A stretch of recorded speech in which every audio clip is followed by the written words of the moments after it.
Assalamualaikum warahmatullahi wabarakatuh. Selamat pagi adik-adik. Hari ini Ibu akan menjelaskan materi tentang jaringan hewan, yaitu jaringan otot dan jaringan saraf. Yang pertama, Ibu akan menjelaskan jaringan otot. Nah, jaringan otot ini tersusun dari sel-sel otot atau yang disebut dengan serabut otot. Di dalam serabut otot, dia memiliki miofibril. Nah, di dalam miofibril ini terdiri dari protein kontraktil yang terdiri dari aktin dan miosin. Nah, aktin ini sendiri dia berbentuk tipis, sementara miosin ini dia berbentuk tebal. Kemudian, di dalam aktin terdapat protein regulator yang disebut dengan troponin dan juga tropomiosin. Nah, jaringan otot ini sendiri itu terdiri dari 3 macam. Ada otot lurik, otot polos, dan juga otot jantung. Untuk lebih mudahnya lagi, di sini Ibu sudah mempersiapkan tabel agar adik-adik tidak kebingungan. Oke, sekarang kita bahas satu persatu berdasarkan bentuk inti cara kerja, sifat, letak, dan kabar. Yang pertama, kita bahas tentang otot lurik. Nah, otot lurik berdasarkan bentuk dia itu berbentuk silindris, intinya itu banyak yang terdapat di permukaan sel. Untuk cara kerjanya dia itu volunteer. Kalau volunteer itu disadari. Nah, maksud disadari ini itu sesuai dengan kehendak kita ya adik-adik. Jika kita ingin menggerakkan, maka otot lurik ini juga akan ikut bergerak ya. Berdasarkan sifatnya, dia mudah lelah. Jadi, untuk otot lurik ini, jika dia bekerja secara terus-menerus, maka dia akan mudah lelah. Terus, kalau kita lihat berdasarkan letaknya, otot lurik ini dia letaknya pada rangka. Artinya, otot lurik ini tuh dia merupakan otot yang jumlahnya paling banyak dalam tubuh kita ya adik-adik, karena terdapat di bagian atau menempel pada rangka atau yang kita kenal dengan daging. Untuk gambarnya, nah ini gambar otot lurik. Selanjutnya otot polos. Nah, untuk otot polos ini kalau kita lihat berdasarkan bentuknya, dia itu disebut dengan gelendong. Berdasarkan intinya, otot polos ini dia memiliki hanya satu inti dan intinya itu terletak di bagian tengah. Kemudian untuk cara kerjanya, otot polos ini dia itu tidak disadari atau involunteer. Kemudian untuk sifatnya itu tidak mudah lelah. Jadi otot polos ini dia bisa bekerja secara terus-menerus. Kemudian letaknya, nah ini banyak ditemukan pada bagian organ dalam seperti di usus dan kemudian bisa di lambung. Untuk gambarnya, nah seperti ini ya. Kemudian otot jantung. Kalau otot jantung ini bentuknya itu dia silindris, berarti sama dengan otot lurik. Tetapi otot jantung ini dia memiliki percabangan. Nah, biasanya percabangannya itu terletak pada ujung. Terus kalau kita lihat berdasarkan intinya itu sama dengan otot polos, yaitu jumlahnya hanya 1. Terus kemudian kita lihat berdasarkan cara kerjanya, dia itu involunteer atau tidak disadari. Sifatnya sama dengan otot polos, tidak mudah lelah. Terus berdasarkan letaknya, tentu saja karena ini otot jantung berarti ditemukan pada otot jantung, terutama yaitu pada bagian miokardium.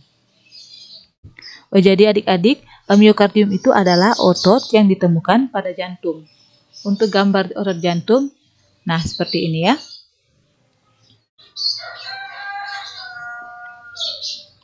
Selanjutnya kita masuk pada jaringan saraf.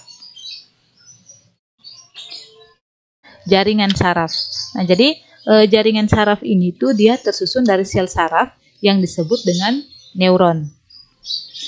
Si neuron ini dia itu terdiri dari 2 komponen utama. Yang pertama ada badan sel dan yang kedua serabut. Nah, kalau serabut sendiri itu ada 2 macam. ada akson dan juga ada dendrit. Untuk lebih jelas lagi, mari kita sama-sama menyimak gambar dari jaringan saraf di bawah ini ya. Nah, ini adalah gambar dari jaringan saraf. Nah, di sini ada dendrit, ada nukleus, ada badan sel, ada akson, ada selubung mielin, ada sel sekuan, ada nodus Ranvier, dan ada sinapsis. Oke, baik. Di sini Ibu akan menjelaskan satu persatu. Ibu akan menjelaskan dari dendrit ya. Jadi, dendrit itu dia menerima rangsangan dari reseptor yang nantinya rangsangan tersebut dia akan teruskan menuju ke badan sel. Maka dari itu, di sini ada badan sel. Terus di sini ada nukleus. Nah, nukleus ini tentu saja berfungsi untuk mengatur seluruh aktivitas sel saraf. Terus badan sel ini sendiri itu dia berfungsi meneruskan rangsangan yang berasal dari dendrit menuju ke akson. Nah, maka dari itu di sini ada akson. Jadi akson itu merupakan serabut yang panjang ya adik-adik. Terus dia fungsinya itu untuk meneruskan rangsangan baik ke sel saraf yang lain atau bisa juga ke otot. Terus di sini ada sinapsis.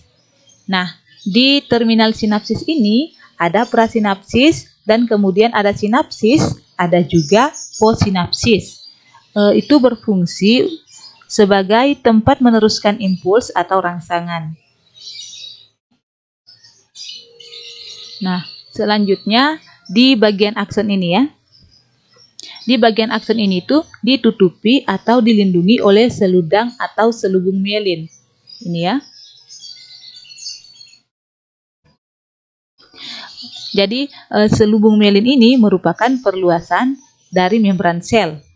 Nah, selubung mielin ini itu ada yang menebal dan ada yang menipis. Kalau yang menebal itu namanya selubung mielin, sementara yang menipis itu namanya nodus Ranvier.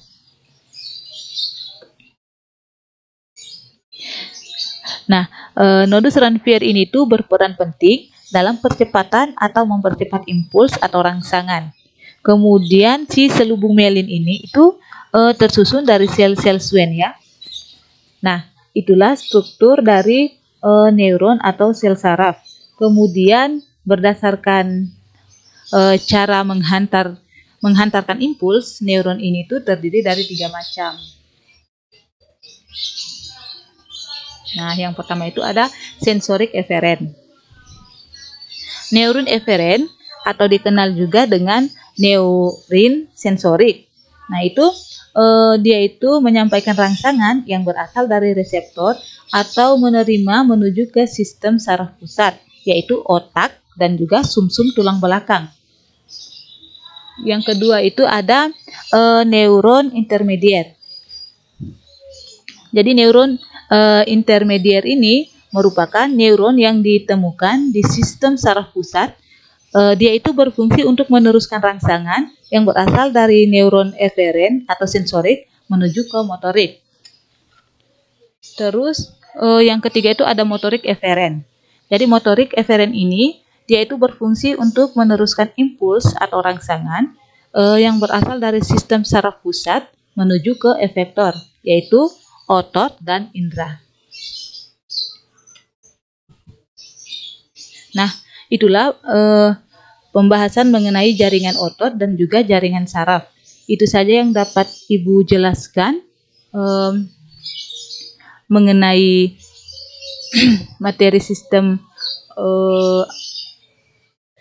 jaringan pada hewan, khususnya pada jaringan otot dan jaringan hewan. Demikian pembelajaran kita pada hari ini. Sampai di sini. Billahi taufiq wal hidayah. Wassalamualaikum warahmatullahi wabarakatuh.